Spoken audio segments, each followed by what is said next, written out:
You have to respect the fact that Supercross and Motocross fans respect a good mud race.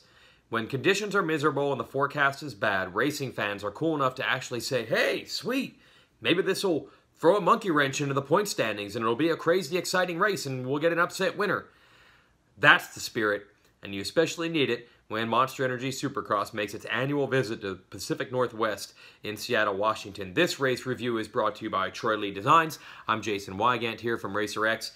So yeah, Seattle threw the typical curveball at the riders, although really for Seattle, this is a fastball straight down the middle.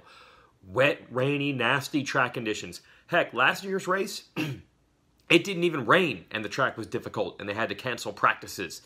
This time they canceled practices again in anticipation of rain that actually did come, and the track was a rutted slot car slop fest, and most of the riders could barely even double any of the jump combinations on the track.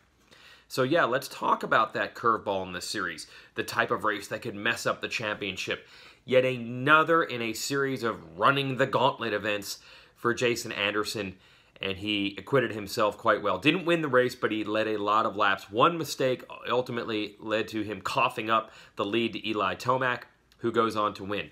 Now this is interesting. We only probably average a real hardcore mudder at Monster Energy Supercross maybe every 2 years, so you could say every year and a half we get one. I don't know what Seattle counted as last year. It wasn't a mud race, but it was still difficult. But as Marvin Musquin said, the last real mudder was the Vegas finale 2 years ago. So since then, we've had so much turnover, I don't think we could accurately predict who were the great mud riders in the field. So we didn't know how a lot of these riders would stack up in these conditions. And now we know, well, it wasn't much different than the end result on a dry racetrack. You had Tomac, Anderson, and Musquin up on the podium. It was interesting to hear them post-race talk about their strategy. Anderson said he tried to send it a little bit too much, was trying to jump things. It did work out where he was able to wrestle the lead away from Marvin and pull away, but then that cost him a little bit. Also with the crash, Marvin said he was too conservative and wished he had gone a little bit faster, but he was really focusing on keeping it on two wheels. Now, Tomac's win is the 19th victory of his career. This gives him the dubious honor now of tying Damon Bradshaw on the all-time wins list, most wins by a rider to not have a Supercross championship to his name, barring complete disaster for both Anderson and Musquin.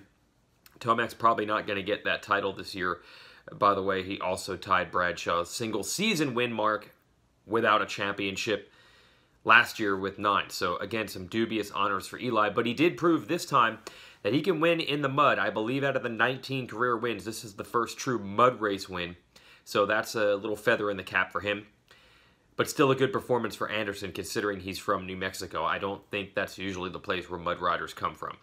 So what we found out in Seattle is we had great anticipation of the type of race that could lead to an upset win or maybe mess up the point standings. It didn't really matter. In the end, the same 3 riders that have generally been on the podium the last couple of races were on the podium there again. So that's Seattle.